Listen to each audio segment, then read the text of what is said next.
Welcome class to the environment series of Shankar IS book. We will study about the whole Shankar IS book. Let's start with the first chapter of ecology. And if you are facing any problem regarding government examinations, you can contact us on isbio.com and exammap.com, our websites, and you can also contact us on our WhatsApp number. So let's start. First, we should know about the ecology. What is ecology? So, the word ecology taken from the word oikos, which means home or a place to live in, and logi or logos means study. So, literally, the meaning of the ecology is the study of the home of the nature. Ecology is defined as the scientific study of relationship of living organisms with each other and with their environment. Means the organisms has the interaction to each other and to the environment. This is the definition of ecology. So we have the history of the ecology, that the roots of ecology lie in natural history, which is as old as human civilization itself. Since early history, man has indulged in ecology in a practical sort of way, knowingly and unknowingly. In our ancient Indian texts have references to ecological principles. So the classical texts of Vedic period such as Vedas, Samhitas, Brahmanas and Aryankas Upanishads contain many references to ecological concepts, and Indian treatise on medicine, that is Charaka Samhita, and surgical text, that is Shushrita Samhita, show that people during this period had a good understanding of plant and animal, and these texts contain classification of animals on the basis of habit and habitat. Means habit they have to adopt anything, and the habitat means a place where an organisms made it its home. The habitat is the place where an organisms makes its homes. A habitat meets all the environment conditions an organisms needs to survive. So next is about environment.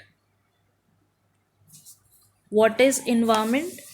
Environment is the everything that surrounds or affects an organisms during its lifetime and is collectively known as environments. So the environment is defined as the sum total of living, non-living or components and influences and events surrounding an organisms. All organisms are obligately dependent on the other organisms and environment for food, energy, water, oxygen, shelter, and for other needs. The relationship and interaction between organisms and environment are highly complex, and it comprises both living, that is biotic, and non-living, that is abiotic components. The environment is not static, so these two factors, biotic and abiotic, are in flux and keeps changing continuously. So the abiotic factors are the non-living components, and these are energy, radiation, temperature, water, etc. And biotic factors are the living components, that are plants, animals, man, decomposer, etc.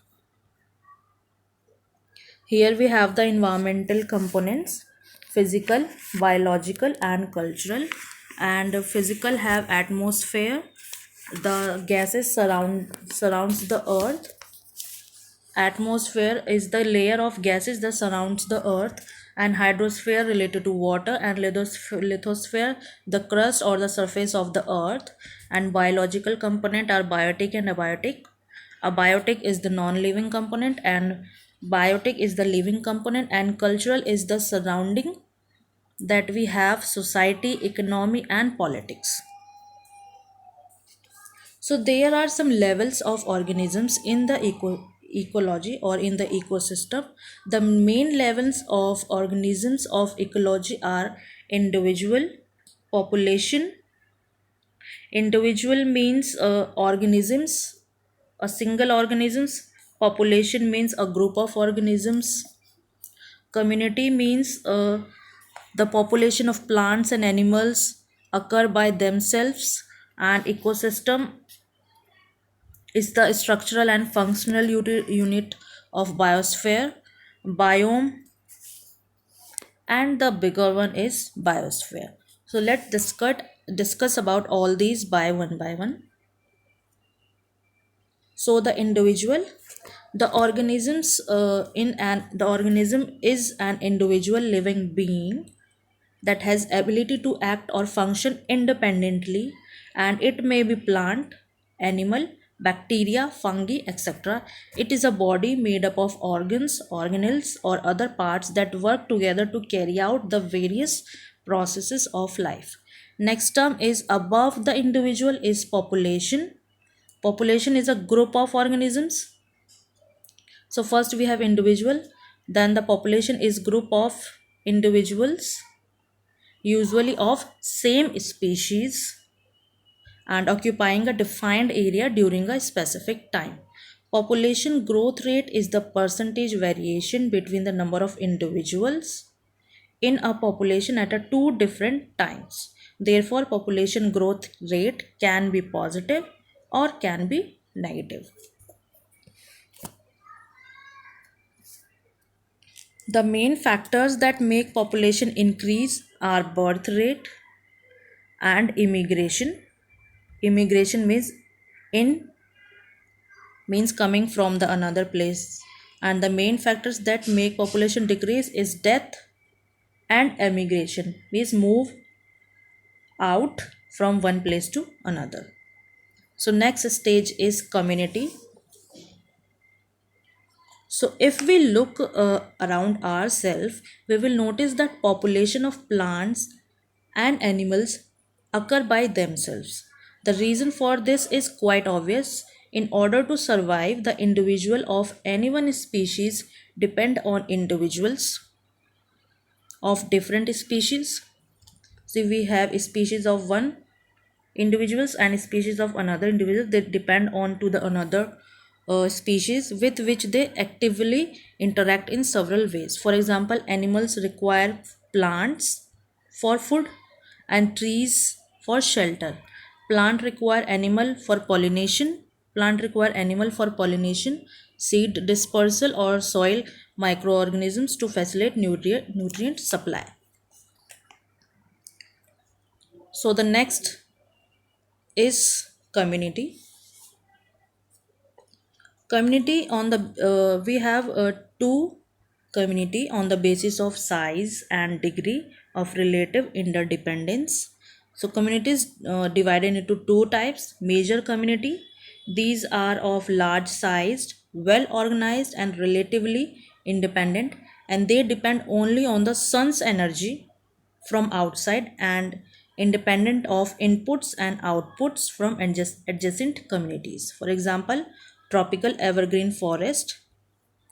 And the minor community is dependent on neighboring communities. So major communities are interdependence. They don't depend on another, and they only depend on sun's energy and don't interdependent of inputs and outputs. But the minor communities are dependent on neighboring communities and often called them societies. They are secondary aggregations within a major community, and therefore completely interdependent units as far as energy and nutrient dynamics are concerned. For example, a mat of lichen and on a cow dung pad. So we have a structure of a community. In a community, the number of species and size of other population vary greatly. A community may have one or several species. Yes. We saw that in first one in individual only one organisms, then in population organisms of same species, and in community we have species, we have different type of species, uh, and and the group of the individuals means the population. The fourth one is the ecosystem. Ecosystem is the structural and functional unit of biosphere consisting of community of living beings and the physical environment, both interacting and exchanging materials between them. So we have seen that they all the levels of organisms are included into themselves, means first individual, then individual is covered by the population is covered by the community having several species, and this community of living beings and physical environment is under the ecosystem.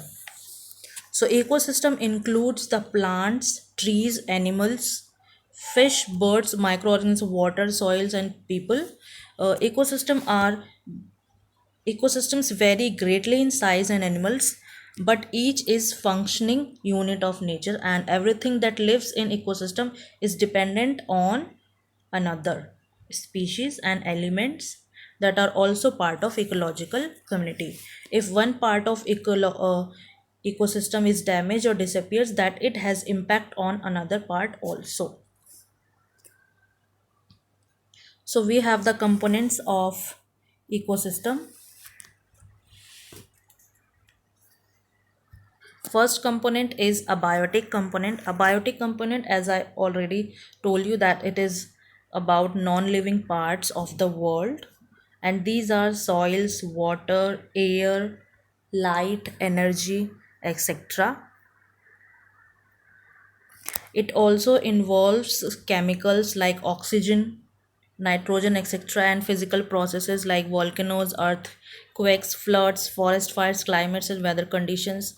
And abiotic factors are most important determinants of where and how well an organism exists in its environment, and these factors interact with each other.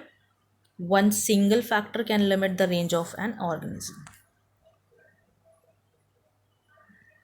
There are some components of abiotic. So first one is energy. Energy is all Energy is non-living component, and it is from the sun, which is essential for maintenance of life. And second one is rainfall. Rainfall is essential for all living beings. Majority of biochemical reactions take place in aqueous medium, and water helps to regulate body temperature. Then third component is temperature, which is critical factor of environment which greatly influences the survival of organisms, and organisms can tolerate only a certain range of temperature and humidity. Fourth one is atmosphere. Atmosphere is the earth's atmosphere is responsible for creating conditions suitable for the existing of a healthy biosphere for the planet, and we have 21% of oxygen and 78% of nitrogen in the atmosphere.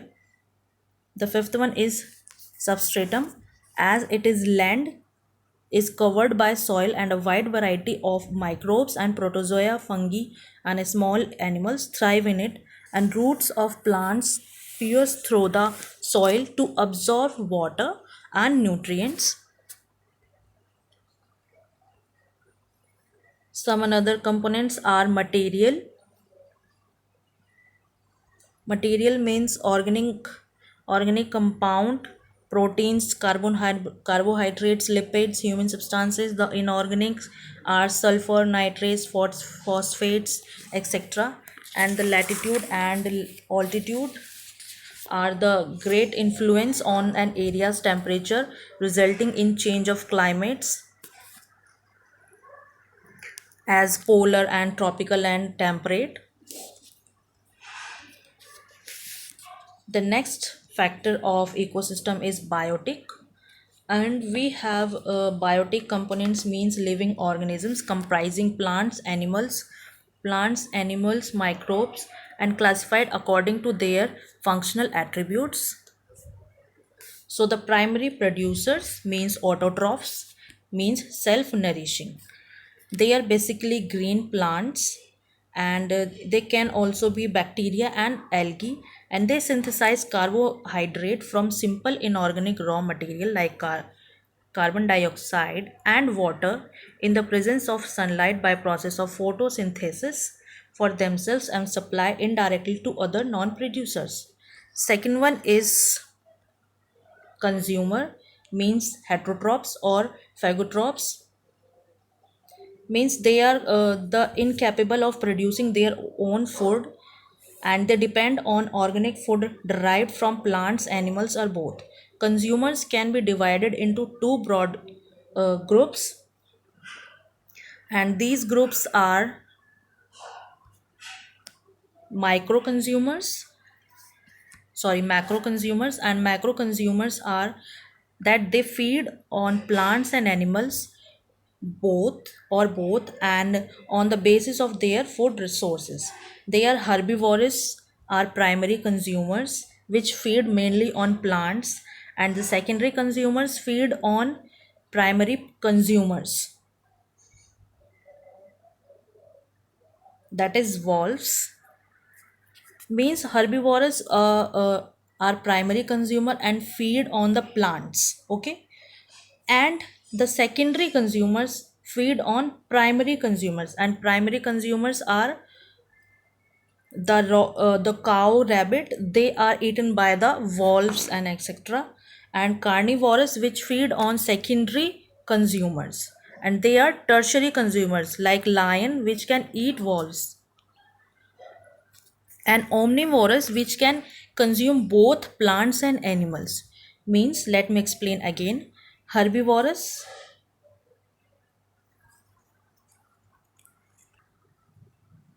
means the herbivorous are the primary consumers and feed on plants. They are the primary consumers. Then secondary consumers, they feed on the primary consumers, and the carnivorous they feed on secondary consumers, and the omnivorous they feed on the both. Second component is macro consumers, and they are saprotrophs. Saprotrophs are decomposers or osmotrophs. They are bacteria and fungi which obtain energy and nutrient by decomposing dead organic substances of plants and animal origin, and the product of decomposition such as inorganic nutrients which are released in ecosystem are reused by producers and thus recycled.